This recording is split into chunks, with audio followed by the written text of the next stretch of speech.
नारायणी, काय बरं वाटतं ग इथे बसून चहा प्यायला. नाही तर सारखं आपलं खोलीतच चहा प्या, खोलीतच जेवण करा, सगळं काही खोलीतच. मला कंटाळा आला होता बाई फार. मी काय म्हणते, मी थोडं थोडं काम करायला लागू का आता? म्हणजे भाज्या निवडणं, चिरणं. काय? अजिबात नाही. इतकी वर्ष केलं ना काम. इतकी कामाची सून असताना, तिच्या मदतीला ननंदबाई असताना तुम्ही काम करणार? इतकी वर्ष केलीत ना तुम्ही काम, आता अजिबात करायचं नाही. आता तुम्ही फक्त बसायचं आणि सुपरवाइज करायचं. काम करून घेणं पण एक काम असतं. हो का? हो मग आईकडनं काही शिकली नाहीस का तू? नारायणी, भलतीच आगाऊ झाली आहेस तू. आता कसं बोललीस आईसारखं? पण काकू, तुमच्या सूनबाई ननंदबाईंकडनं हेल्पर सारखं काम करून घेतात. हा मग मी मेन आहे आणि मेन माणसानं मेन कामच करायचं. बरं बाई, अगं तुझं चाललंय काय? काय करतेस तू?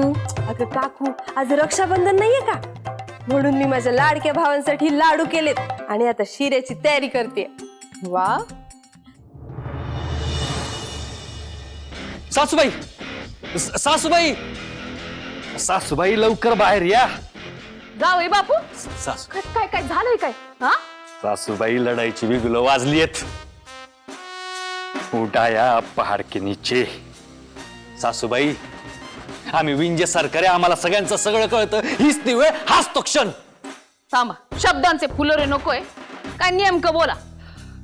निवडणुका सासूबाई, निवडणुका. जिल्हा परिषदेच्या निवडणुका आल्यात. तुम्ही मोहितरावांना फोन करा. त्यांनी वचन दिलं होतं ना तुम्हाला, निवडणुकीत आम्ही तिकिटासाठी तुम्हाला मदत करू. त्यांना फोन लावा आणि वचनपूर्ती करा म्हणावं. आणि हो,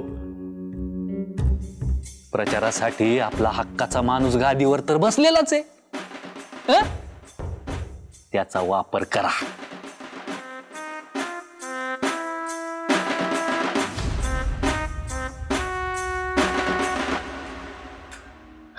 बर का इंद्रायणी, आता तू दिग्रसकरांच्या गादीची वारसदार आहेस.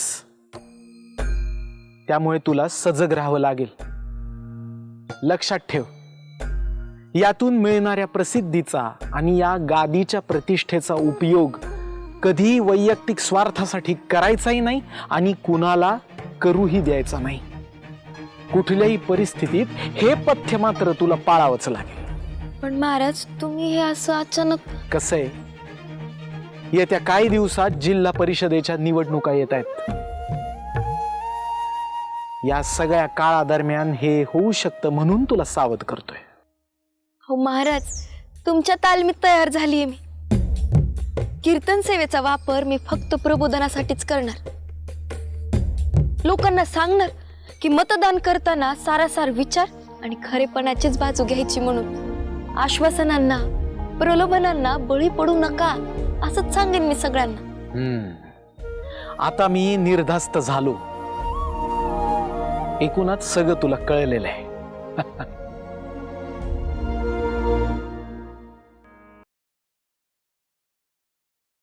विनोद सर, इतक्या शॉर्ट नोटीसवर भेटायला आलात त्याबद्दल खरंच खूप खूप थँक्यू. Mention note. अहो, हा माझा कामाचाच भाग आहे. पालकमंत्र्यांची मीटिंग कामाला आली, शाळेसाठी जमीन मिळाली. पण काय सर, ही जमीन आधी बस स्टँड जवळ मिळणार होती असं सांगितलं होतं ना तुम्ही? हा, अंदाज होता तसा, पण ही मिळाली यात काय अडचण? अहो, पण ती भूताच्या माळावर आहे ना. अहो, 21व्या शतकात कुठे भूताकेतांवर विश्वास ठेवताय तुम्ही? हो सर, माझा नाहीच आहे. पण लोक, काय झालं, माझ्या लहानपणी भूत आल्याची अफवा पसरवली होती आणि लोक अजूनही त्या भीतीला धरून आहेत. माझी तुम्हाला विनंती आहे की शाळेची जागा जर बदलून मिळाली तर बरं होईल. अहो, ही जमीन जरा आड रानात पण आहे हो. म्हणजे शाळा तर सुरू करू, पण लोक आपल्या लेकरांना पाठवणार नाहीत. इंद्रायणीताई, केवळ भूतांची अफवा आहे म्हणून जागा बदलून थोडी मिळणार आहे. मोठ्या मुश्किलीने ही जमीन मिळाली आहे आणि तुम्ही उशीर केला तर ही सुद्धा जाईल. मला तुमचा मुद्दा पटतोय सर, पण लोकांच्या धारणा अशा पटकन बदलणार नाहीत ना. चुकीची धारणा, अंधश्रद्धा हे बदलायचं काम आहे ना शिक्षणाचं. आणि तुम्ही तर शाळा उघडतायत, तुम्हाला हे कळायला पाहिजे. लोकांचे विचार बदला, दुसरी जमीन तुम्हाला बदलून मिळणार नाही. येतो मी, मला काम आहे. कुठल्याही अंधश्रद्धेला मी माझ्या शाळेच्या स्वप्नाआड येऊ देणार नाही. शाळा तर सुरू होणार आहे.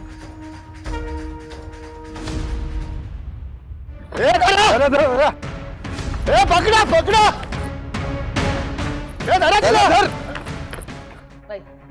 चल उठ आणि निघायचं. उठ उठ उठ उठ चल. अगं आई, इतक्या रात्री ती कुठे जाईल? कुठे का जाईना, मला काय करायचंय. चल निघतो. आणि तुला जर इतकीच भीती वाटत असेल ना तर इथनं निघ आणि पोलीस स्टेशनला जाऊन बस. मोठ्या बाया 21 किलोमीटर, ते पण इतक्या रात्रीचं, पावसा पाण्याचं. हे बघा मोठ्या बाई, अधोक्षजनी फोन केला ना पोलिसांना. ते म्हणालेत की ते येईपर्यंत हिला इथेच ठेवा. राहू दे ना मोठ्या बाई. आणि पोलीस इथं येईस तवर गुंड इथे आले तर हा, आणि पोलीस आलेच नाही तर काय बोलतीयस? ए बाई तू उठ. तू इथनं जा, कशी पण जा, पळत जा, उडत जा, पण जा. माझ्या अधोक्षजला मारायचा प्लॅन आहे ना, त्याच्यासाठी सगळं चाललंय ना. चल निघ निघ म्हणते ना. ऐका ना माझं.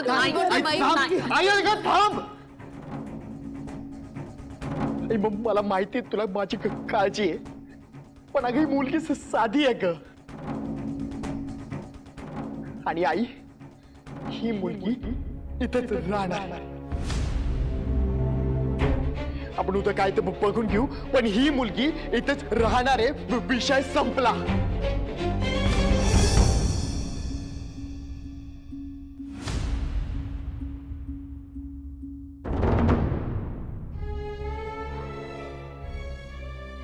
माझ्या अधोक्षजला काही झालं ना त्याला जबाबदार तुम्ही असाल. सांगून ठेवते.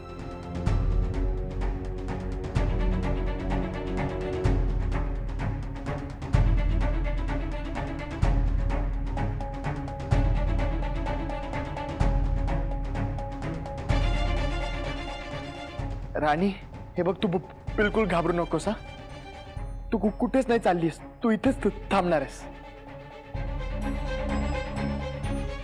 काहीच काळजी नको करू. जोपर्यंत मी आहे ना तुझ्यासोबत, तुला मी काहीच होऊ देणार नाही. तुझा भाऊ आहे तुझ्या पाठीशी. काही लागलं ना की इंदूला सांग.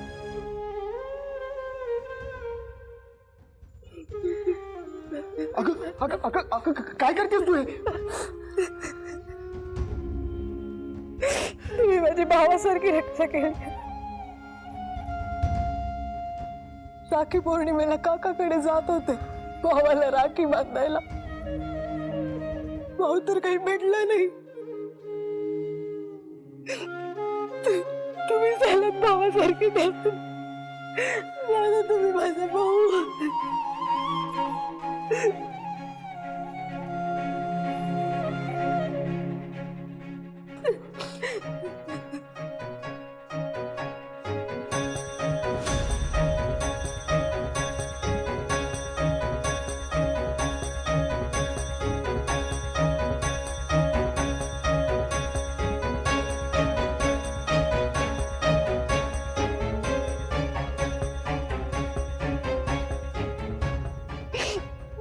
भावासारखे आला तो धाव माझ्यासाठी.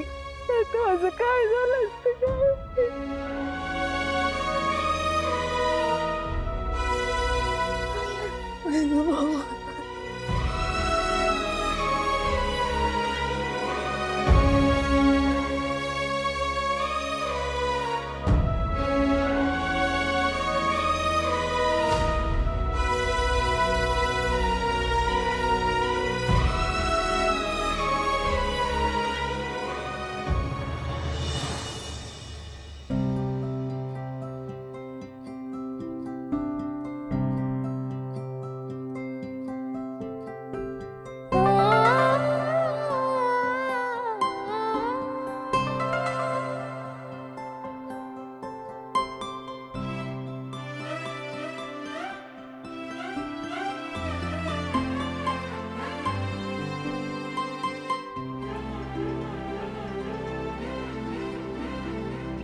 तू असं का बघतेस? माझी मर्जी. मी माझ्या डॅशिंग हँडसम आणि डेअरिंग बाज नवऱ्याला अशीच बघणार.